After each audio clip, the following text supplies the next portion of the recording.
A couple days ago, I made a deal. I said, let me know what's the most requested video you have of me, and the most liked comment gets the video. And I hate every single one of you. If it's not clear before, let me make it clear now. I do think Makima is an incredible antagonist. I've said that before, and that's what I'll be talking about in this video. And honestly, I don't even have much of an issue with what Makima looks like. What I have an issue with is, well, all of the disgusting mongrels out there simping for her like if she was the best looking female anime character, when I genuinely just think she's average. Like, if it's the first time in your life you've seen a female that looks like that, bro, you need to go outside or move from where you live, honestly. But that's nor here nor there. In fact, I should start off this video by giving my first impression on Makima as a character, as then my companion in this video will be giving his thoughts. Also, this video will be kind of containing spoilers, so yeah. But when I first encountered Makima's character, I felt something was off. There was no doubt in my mind that Makima was holding on to some kind of secret, and as the story continued, I thought to myself, if a main antagonistic force isn't presented soon,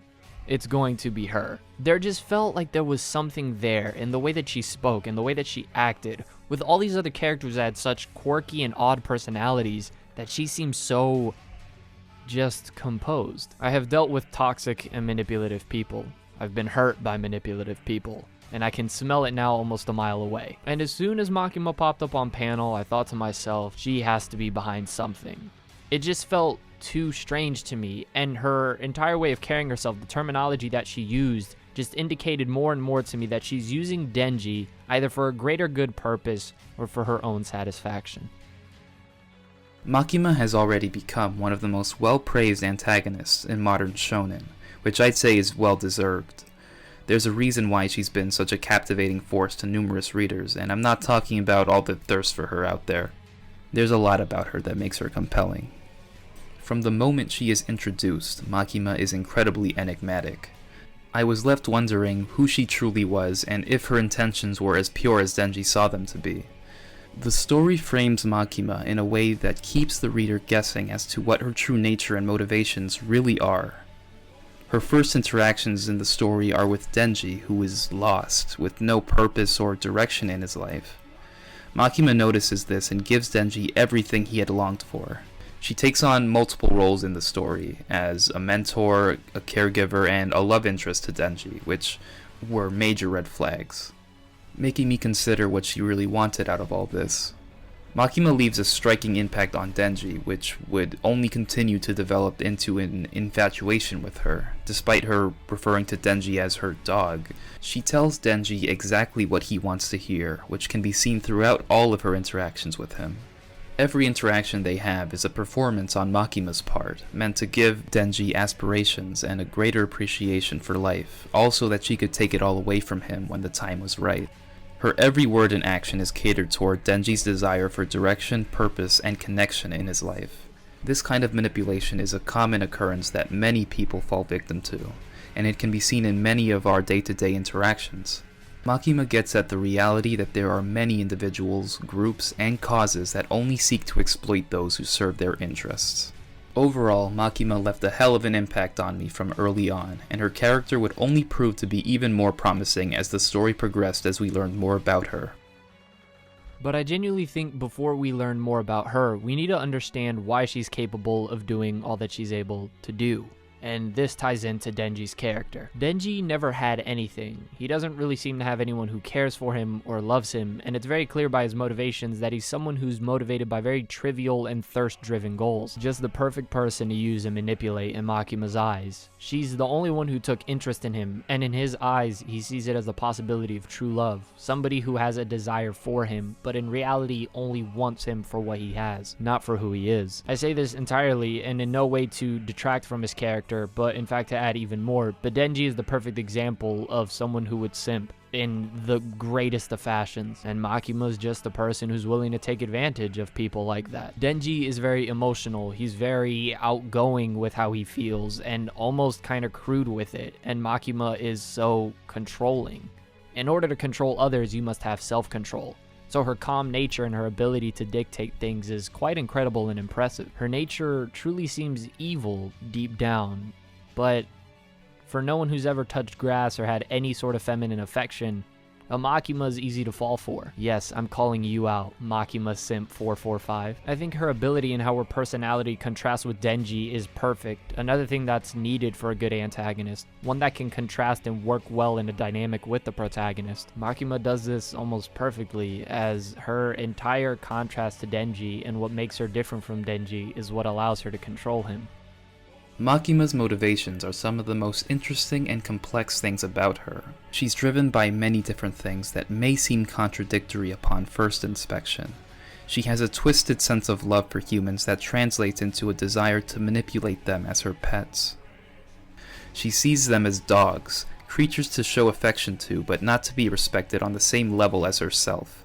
She could in no way accept any of them as equals. But there was one entity that she showed legitimate respect and adoration for, which was the ChainsawMan, so much so that she would have been fine with being eaten by him herself. It doesn't make much sense initially, but there's more to Makima than her desire to control the world around her. Her love for the ChainsawMan is contextualized by what she really wanted from the start. Despite the way she portrays herself, Makima's deepest desire is for an equal relationship between others.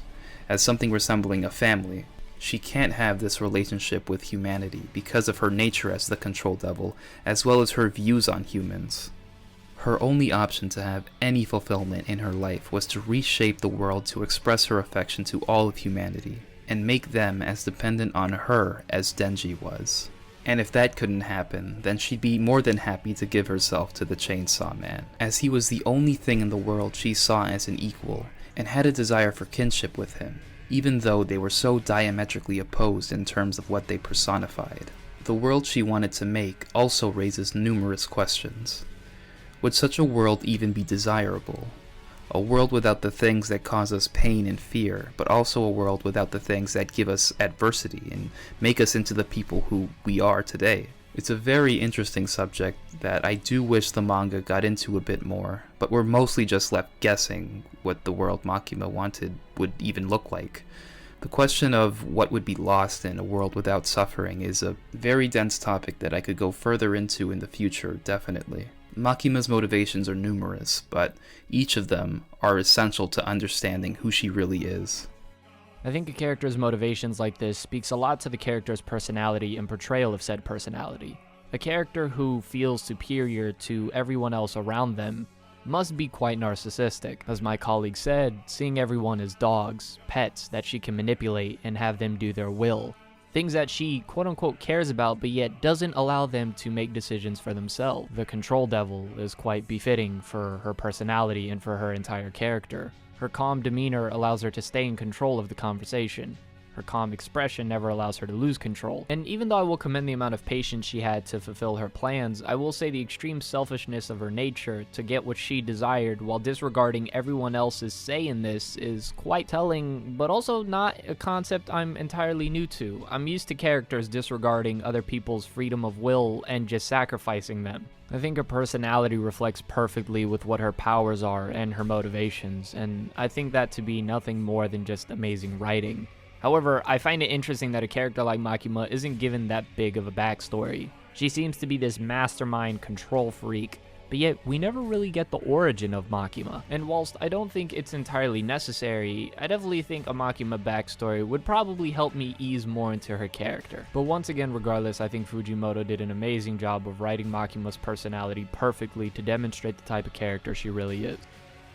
In the end, Makima never did get that equal relationship that she always desired. She lived only to control, not to understand or relate to others. She wanted meaningful relationships, but she lacked compassion and empathy, which only led to oppressive relationships. This is what looking down on others gets you, a lack of meaningful connection. The end of Makima marks a new beginning for both the characters and the story itself. The control devil lives on through Nayuta. It's shown through this that control is a concept that will always exist, but must always be used with compassion in mind, because without compassion, control only leads to cruelty and a lack of fulfillment for all those involved. Makima shows both the effects and the nature of control, as well as the fact that we all seek meaningful relationships and connection. She remains one of the most significant and relevant antagonists in modern shonen. She represents the concept that all people face and will continue to face in every moment of their lives. What she embodies as a character will remain relevant for as long as humans continue to exist. Makima will always be a significant character to discuss.